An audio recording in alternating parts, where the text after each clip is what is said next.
Assalamualaikum warahmatullahi wabarakatuh. Baik, kami ucapkan terima kasih kepada Bapak Insinyur Khairul Hadi STMT sebagai dosen mengampu mata kuliah Ergonomi Program Studi Teknik Industri Fakultas Teknik Universitas Teku Umar. Nah, sebelum kita mulai, ada satu pertanyaan yang muncul. Pernahkah Anda membayangkan suara berisik, mesin las, dan aroma logam panas menjadi rutinitas sehari-hari? Di balik percikan api yang memancar dan hasil karya logam yang kuat, tersembunyi tantangan yang besar yang tidak terlihat, beban kerja fisik yang tinggi, paparan kebisingan. Nah, inilah realitas di banyak bengkel las kecil, di mana efisiensi terkadang mengorbankan kesehatan. Tapi, apa yang sebenarnya jadi di balik pekerjaan itu?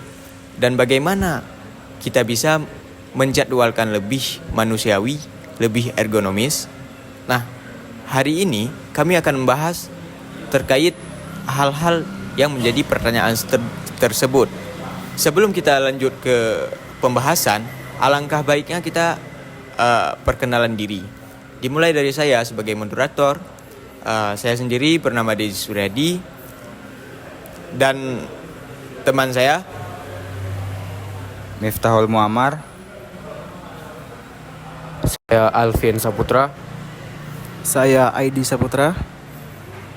Baik, latar belakang dan tujuan studi kasus pada bengkel las Lia Motor yaitu pekerjaan pengelasan di bengkel las menimbulkan paparan kebisingan yang tinggi, lebih dari 85 dB, yang dapat menyebabkan gangguan pendengaran dan kelelahan. Banyak bengkel kecil belum menerapkan prinsip ergonomi kerja seperti penggunaan APD, tata letak kerja yang efisien, dan jadwal kerja sampai dengan istirahat yang seimbang. Studi ini dilakukan untuk mengevaluasi kondisi kerja dan beban kerja fisik di bengkel las Lia Motor. Tujuan dari studi kasus ini kami ambil yaitu untuk menilai konsumsi energi pekerja di trap stasiun kerja, menentukan stasiun kerja dengan beban kerja yang tinggi dan terendah berdasarkan denyut nadi, mengevaluasi kesesuaian kondisi kerja dengan prinsip ergonomi. Baik, ergonomi.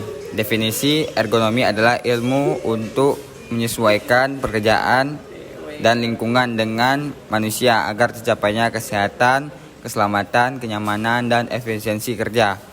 Fungsi utama: menyelaraskan alat dan lingkungan kerja dengan kapasitas fisik dan mental manusia, mencegah cedera kerja, meningkatkan efisiensi dan produktivitas.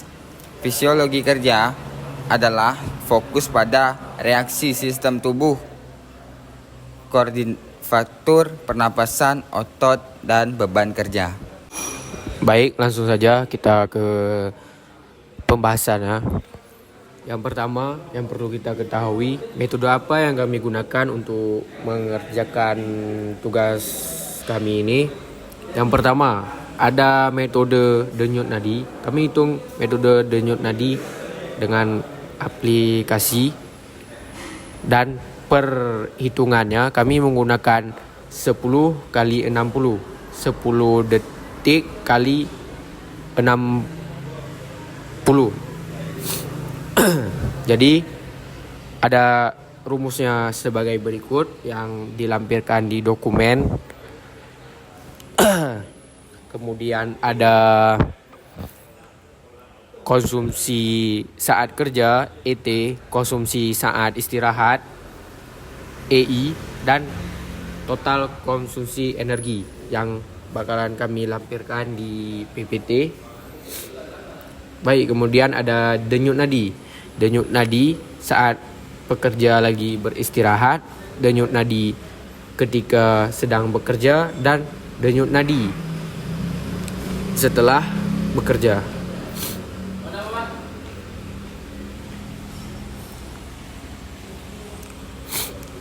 Baik, di PPT kami telah menampilkan mohon maaf, sebelumnya ada satu lagi perhitungan tentang kalori. Kalori ada kategorinya. Kategori pertama kategori ringan, yaitu 100 sampai 200 kal per jam, sedang 200 sampai 350 kal per jam, dan yang paling berat ada 300 lebih kal per jam. Baik, langsung saja kita masuk ke pembahasan.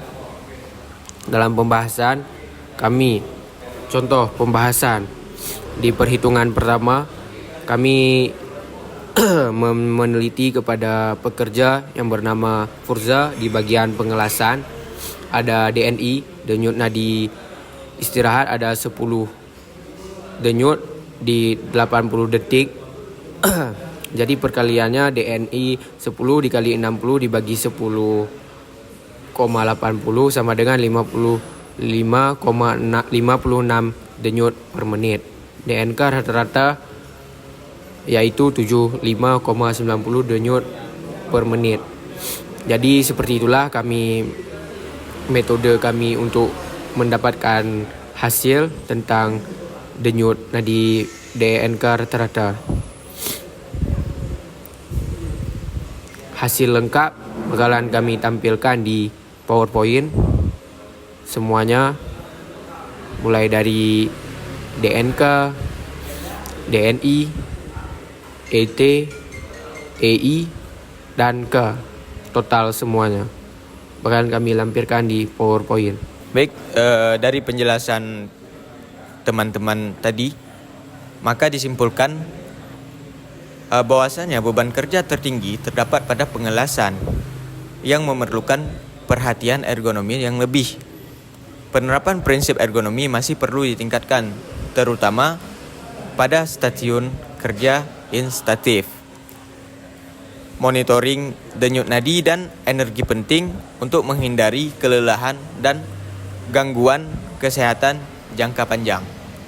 Baik, sekian dari kelompok kami. Lebih dan kurang kami mohon maaf.